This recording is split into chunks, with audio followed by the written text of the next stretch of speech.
Disclaimer, I do not dislike CinemaSins, and that is not a lie. For my next Everything Wrong with CinemaSins video, I'm going to be seeing their video on Jumanji Welcome to the Jungle. Enjoy the video, everyone. 37 seconds of Sony logos 69 each other. Well, without the logos, how would we know who made this movie? Awesome, this guy found the original Jumanji game buried on the beach, where it was left in the last movie. But the people approaching it at the end of the last movie were speaking French, implying it went across the ocean. This is still America, so USA! USA! Or maybe the people speaking French were just on vacation? What the hell's exactly going on over there? Is there a gremlin masturbating to a sleeping Alex? Jimmy makes an inappropriate comment, cliche. Instead of getting scared and looking for the asshole who switched the board game for a video game cartridge, this kid thinks, wait a minute, maybe I should stick this unlicensed game into my machine and see what happens. Metallica always taught me not to be afraid of death. First of all, Alex probably doesn't care about it being licensed or not. And second of all, when you find something strange, you're more likely to be confused rather than scared. It's not like I was your best friend for your entire childhood. That's fine. Mumbles position. Well, without that, how else would we learn about Spencer and Fridge? That poor man. So awful what happened to those people. 3 of the 4 main characters just happen to be near the freak house just before they all get sent to detention, where they will play the Jumanji video game that directly relates to the family who used to live here. Yeah, so? This world swallows up kids like you. Damn, when Eric Stratton became a gynecologist in Beverly Hills, I didn't realize he would get so cynical. I get that you're making a joke here, but the older version of Alex's father is actually played by Tim Matheson. Welcome to detention. Only 4 people got in trouble today? What about the normal rejects at this school? Well, Spencer, Fridge, Martha, and Bethany are the only students we've been introduced to, so no normal rejects have been shown to us here. And what I mean by that is that we haven't been shown any other students that have done things that would get them in detention. Also, why is the principal handling detention? He doesn't have better things to do? Doesn't that job go to the track coach or the health teacher or something? Well, if this is what the movie is saying, then this is what it's saying here. A game for those who seek to find a way to leave their world behind. Narrating. This is more reading than narration, my dude. Which one do I pick? I don't know, I don't think it matters that much. This is, of course, why the avatars are so completely converse to the real-world characters. But why would Spencer say this when he knows jack shit about this game? Usually when you play a video game, as long as you do well and accomplish your task, it typically doesn't matter who you play as. There are some video games like this one where some characters have better abilities than others, but for the most part, it doesn't matter. Also, it's kind of crazy that this game doesn't have pictures of the character you are selecting, but I'm sure this will lead to hilarious comic hijinks later. Well, yeah, otherwise Spencer, Fridge, Martha, and Bethany wouldn't be surprised by what they end up looking like in the game. Ah, shit. We just got sucked into Journey to the Mysterious Island. Jeremy says something random, cliche. Who are you? Who is she? Who are you guys? I hate to be that guy. Wait a minute, I love being that guy. But is this how you talk to people you don't know? Do you go to a party, find a stranger, and demand to know who they are? But this is different to a party, Jeremy. These 4 just got sucked into a jungle and are looking at people that they don't know. I am Spencer. I'm Spencer. Yep, that's Spencer. Oh yeah, remember that character trait about Spencer being paranoid that hasn't come up since the very beginning of the movie? That's how he's ultimately identified as being the real deal. Well, this is something that Fridge knows about Spencer as a person, so this is definitely a way in which you would recognize Spencer here. Van Pelt assumed dominion over all Jumanji's creatures, controlling them. Then why doesn't he have control over all these humans that are standing around him? He bosses his henchmen around, sure, but Nigel's completely unaffected, right? Because this movie, as well as the original movie, establishes that the animals are the ones that are considered to be Jumanji's creatures. Why can't we just leave? Stop the game without doing all this stuff. Jack Black is the only one that's actively trying to mimic his IRL character, and it's f***ing hilarious. 1 cent off. Yeah, it definitely is hilarious, but I'm pretty sure that The Rock, Kevin Hart, and Karen Gillan are also trying to mimic their IRL characters too. This is what I'm good at. Playing video games. It's what I do. It's literally the main thing that I do. Okay, fine. We saw you playing a game briefly earlier in this movie, but there is nothing in this movie that suggests you're a hardcore gamer. Are you kidding me, Jeremy? In the scene you're showing here, we can see 2 video game posters, and on the shelves, we can see that Spencer has tons of video games. So how is that not enough to tell you that he is a hardcore gamer? But the problem is, there's nothing here. What do you mean there's nothing there? It's a map, just like I said. Cartography. I've got to wonder, what if Bethany decided not to go, and it was just Spencer, Fridge, and Martha? Would there be an AI Professor Shelley talking to them right now who can read the map? It is possible, but that didn't happen, so why is this a sin? Strength is my weakness. How is strength my weakness? This is an excellent question. If they still have most of the characteristics of their real-life selves in this universe, how do these strengths and weaknesses apply? Like, it's either all or nothing, right? Well, they apply at many points in this film. As an example, Fridge runs slower than those because speed is one of Mouse Finbar's weaknesses. And on top of that, his strength in zoology applies when they encounter a certain animal. Why would the game have this perspective? Every other shot has been from the viewpoint of one of the main characters, so this flash to villain vision is hooey. Well, this is a perspective you get on a motorcycle in a video game. Jeez, I'm so f***ing tired of seeing the main characters chase through a wooded area and suddenly come upon a cliff in every action movie. See also Indiana Jones, Pirates of the Caribbean, Star Trek, The Revenant, Furious 7. But that's just what you think about it, so I'll be giving this my award. Are you saying that we can actually die in here? I mean, I don't know for sure. You're not sure? You're not sure, Mr. Video Game Genius? Look, I get that Fridge is frustrated, but this kind of an argument, even in a movie like this, is silly. It makes it sound like Fridge has zero common sense, as if he thinks Spencer gets trapped in games all the time. But it is reasonable to assume that they could actually die. Since video game avatars die after losing every life and this game has been real to them, it makes sense that they think they could really die. I gotta take a leak first.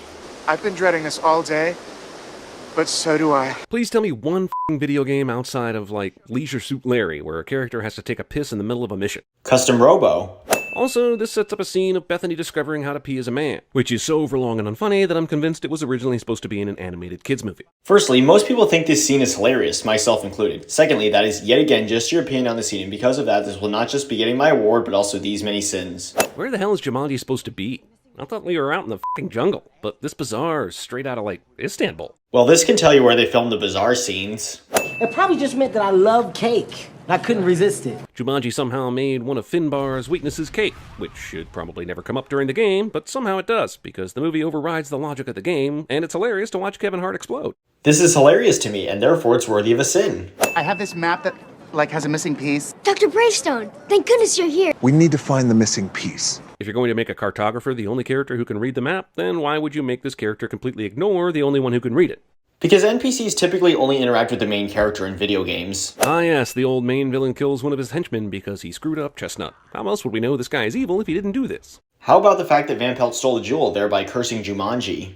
You're our missing piece. You were the thing that we needed to find. Bethany is right, but how is that possible? And why would anyone make the connection they'd need to find a fifth character? If Camp Rock 2, The Final Jam's Nick Jonas doesn't happen to be wandering around the bazaar after they did the snake challenge, they never find this guy, unless the game itself somehow made it happen. Also, there were only 4 controllers on the console, so the game was setting these assholes up for failure from the get-go. Except the console was Alex's. The only things that actually were part of the Jumanji game were the game box and the video game cartridge. But you don't exactly have the toolkit. Not me. Bethany basically played a whole new level of pronoun game here, but apparently she knew she was in a movie and was ready to make a big dramatic reveal. Also, do they really not have enough weapons to take out 2 guards? Finbar has a whole sack of weapons he could give Bravestone, and Ruby Roundhouse knows all the martial arts. Okay, you're not completely wrong here since we have seen Spencer and Martha fight off Van Pelt's henchmen, but they probably don't feel comfortable doing that here, especially since they don't feel the same as the avatars that they're playing as. Heck, I did this virtual reality Jumanji almost 3 years ago. My avatar was Ruby Roundhouse, by the way, and I felt hesitant to punch the bad guys when I needed to. Okay, let's talk about your walk. Take your time. My Fair Pretty Woman, the Pygmalion Diaries. Hello, little lady. What are you doing out here all alone? How does every NPC in this game not know who Ruby is? She's one of only 5 main characters in the game. Well, in some video games, not everyone knows the main character or characters right away. As an example, I'll play a part of a cutscene from one of my childhood video games. Huh? Could you please keep quiet, all right? It's okay. Everything's fine. Who are you? Me? No one. Don't mind me. I'm already gone. So, are these NPCs getting turned on by this? They obviously aren't paying attention to their work, even though they repeat the same phrase over and over. Is the power of digital boners greater than the power of surveillance? Jeremy makes an inappropriate comment, cliche. Ruby's strength is dance fighting, but is this really it? She's not really f***ing dancing at all, just kicking regular ass, with music in the background. Yes, this is where dance fighting is supposed to be. That's nice, but wouldn't this destroy the helicopter? It probably would, but this is in a video game, not the real world. Every one of these rhinos has a murder boner that's so strong that they disregard what has to be the most important thing in their universe. Jeremy makes yet another inappropriate comment, cliche.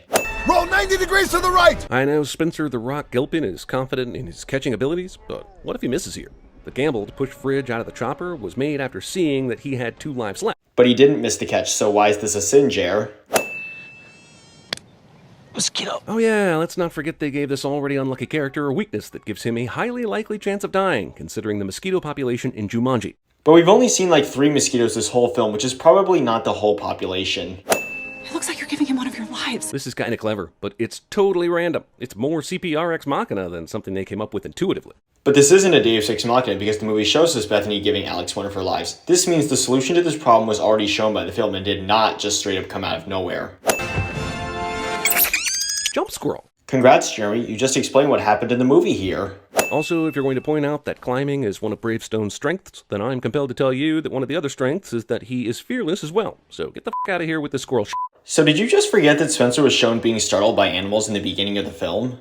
You're a good friend, French. What the f*** happened with these two to bring them back together as friends? They've literally both killed each other this afternoon alone, and they're still bickering up until this point. Well, if you were paying attention to the movie, you know that this is coming from the pep talk Fridge was just giving Spencer. Over here! Come and get me! This works? Yes. This jumping is so fake, they might as well have put Mario sounds with it. In fact, let's rewind this and do just that. Okay, that always makes me laugh, so here's a sin-off. Is this motorcycle really driving up a steep, rocky, almost completely vertical climb? Yes. Where's Alex? So, did they all just walk the hell out of detention? Because I'm pretty sure they didn't make a dent in those magazine staples. Well, yeah, they did. I mean, if I was one of them, I'd be more concerned about making sure Alex was okay rather than about dealing with removing the staples. Bethany. Spencer. Yeah. Ruby Roundhouse? That would make you Fridge. Did he never learn Martha's real name? Martha? Why didn't you say Martha? I agree with the second part of your sin, but for the first part, Alex did learn Martha's real name, but he likely just forgot it. Yeah, like that'll stop a sequel. Hence, Jumanji the Next Level.